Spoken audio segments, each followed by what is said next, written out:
What's going on, Team 3DMJers? Got a pretty good question for this month's Q&A, or part of this month's Q&A, and that was how to utilize cardio while cutting to maximize caloric intake. Well, first, I think pretty good question, but I'm going to answer the question that you should be asking, not the one you actually did. Because obviously the way to, maybe not obviously, but actually the way to utilize cardio to maximize caloric intake would just be to run as fast as you could 24/7 all day, so that you would burn as many calories as possible so you get to eat more. But the goal of a cut is not to maximize caloric intake per se. Instead, it's to maximize fat loss, minimize muscle loss, maintain as much metabolic rate, and maintain sanity and get to the goals you set forth, whether they're strength or changes in the way you look or what have you. In the terms for a contest prep bodybuilder, it is getting shredded while maintaining as much muscle mass as possible and still maintaining a healthy, balanced outlook on life.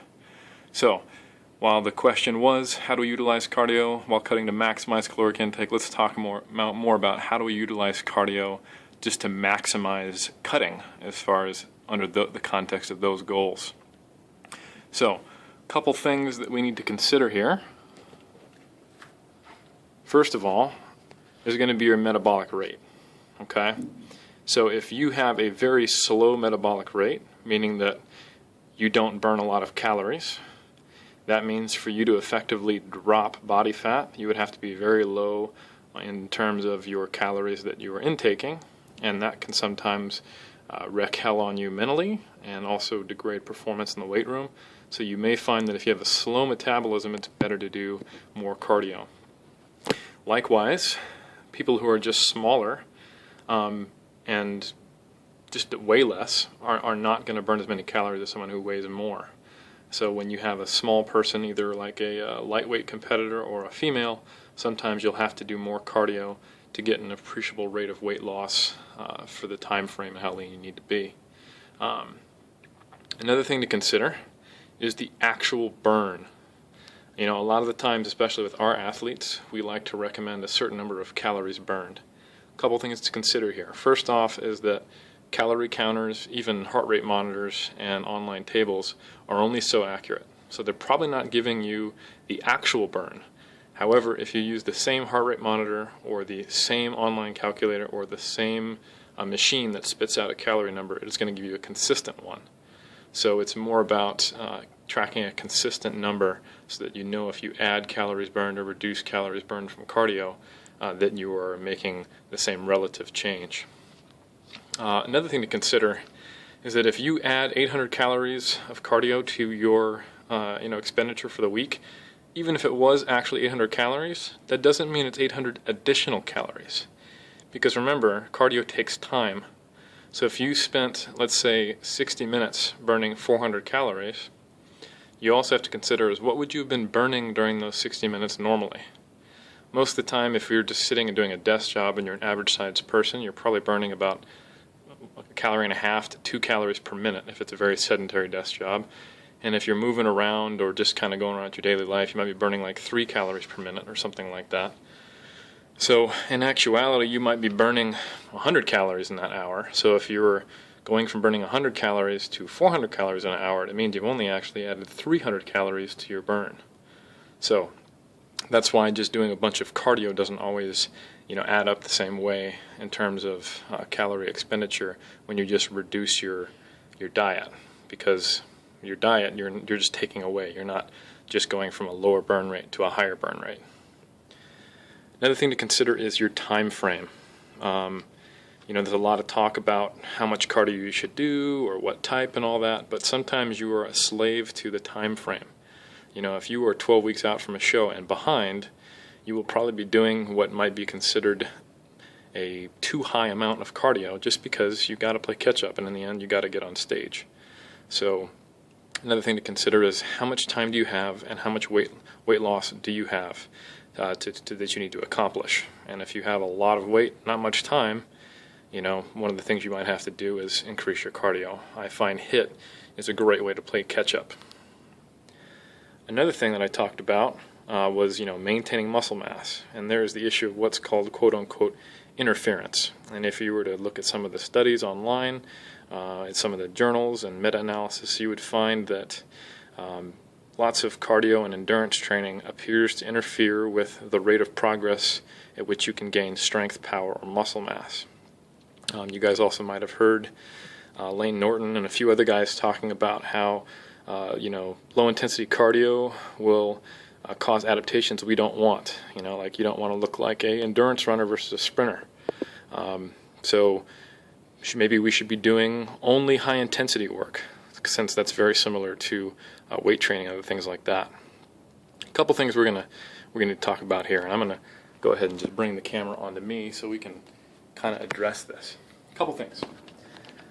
First off, although there may be some benefits to doing high-intensity interval training as far as the kind of adaptations your body makes, when we're talking about 10 to 20 to 30 second high output energy periods followed by, say, 45 seconds to a minute and a half of resting, you have to remember that that's basically what you're doing when you're lifting weights.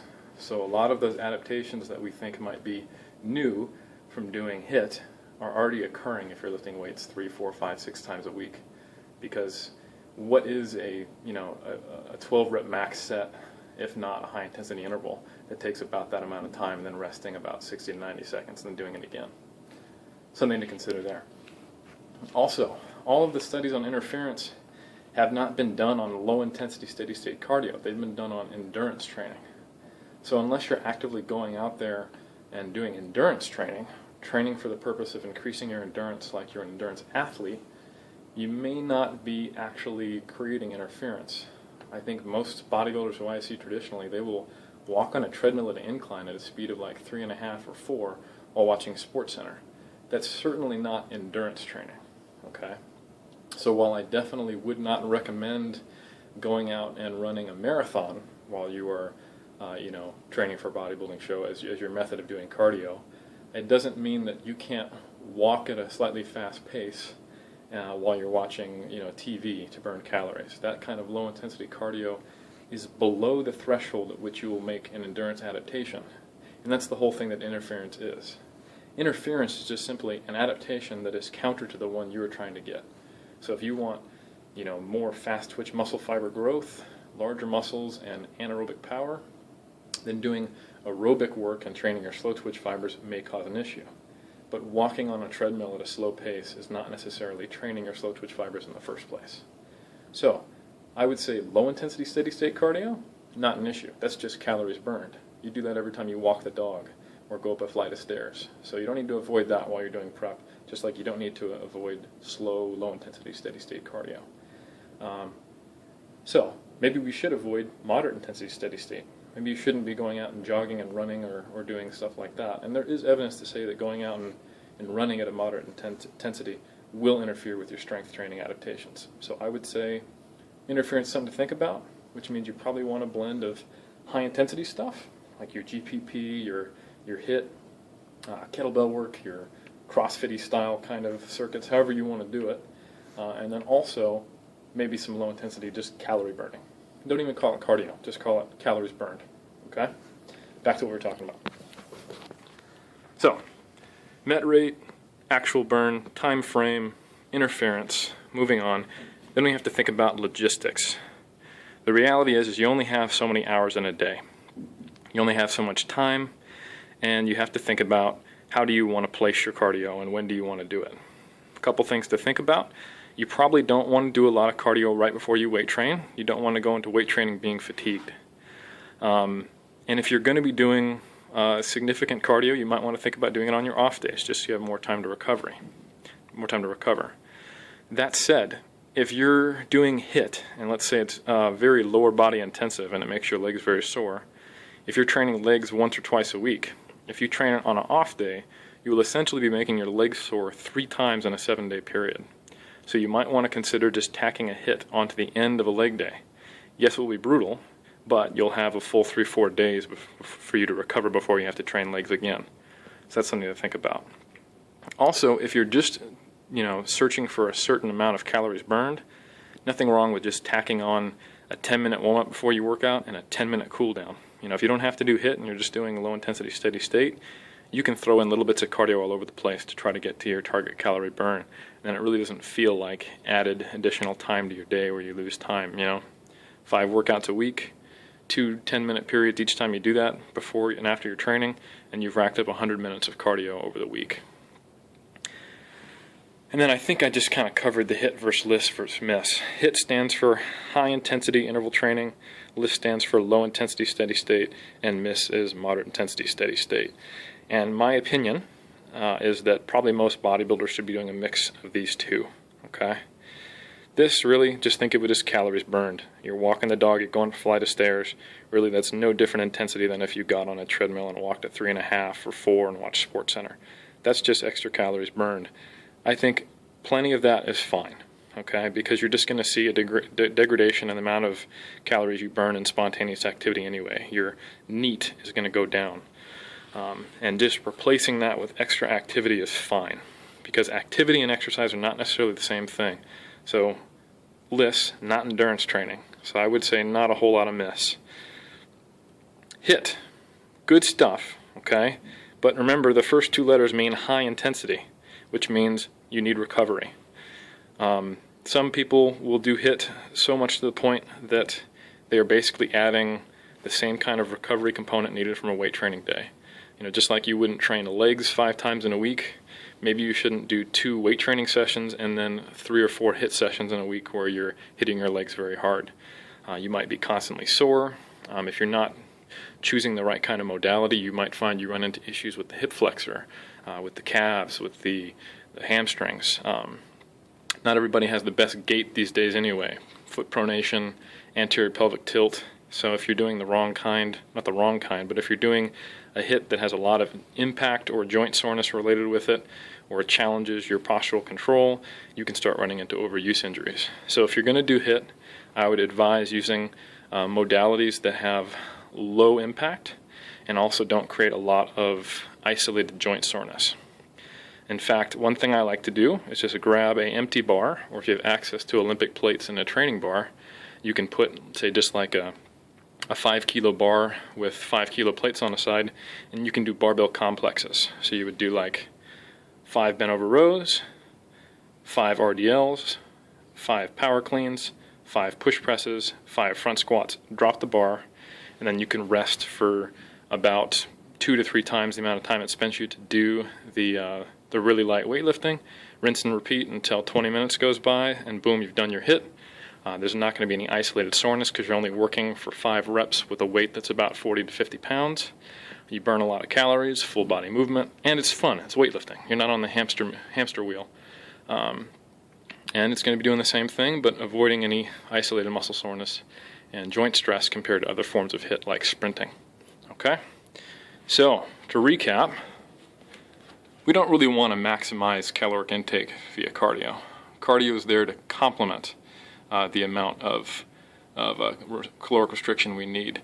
And as a bodybuilder, the primary thing we want to be doing is resistance training. So some cardio is fine, and how much is going to be dependent on how fast your met rate is, how many calories you're actually burning, the time frame you have to get into the shape you need, what type of cardio you should be doing, and maybe balancing it so that you minimize interference, the logistics of your schedule, and then also considering the type you want to do. Okay? So, didn't exactly answer your question very specifically, but I can tell you that most bodybuilders should probably start with a minimum amount of cardio, maybe 1 HIIT session and 1 or 2 LISS sessions at most, and then slowly building up. And remember that you always have to be a slave to the show date you got to get on stage. So sometimes you might need more HIIT, sometimes you might need a greater combination of the two, but ideally the biggest thing is give yourself enough time. I can't tell you how many people I contact every day who just simply needed another 3 months longer than they thought to diet. So, plenty of time. The average prep time for most of our clients at a normal body composition is 5 to 7 months. So if you're a little out of shape, you might need 8, okay? So this whole 12 to 16 week thing, not unless you're already nearly stage ready, okay? So, that's it. 3D Muscle Journey signing off.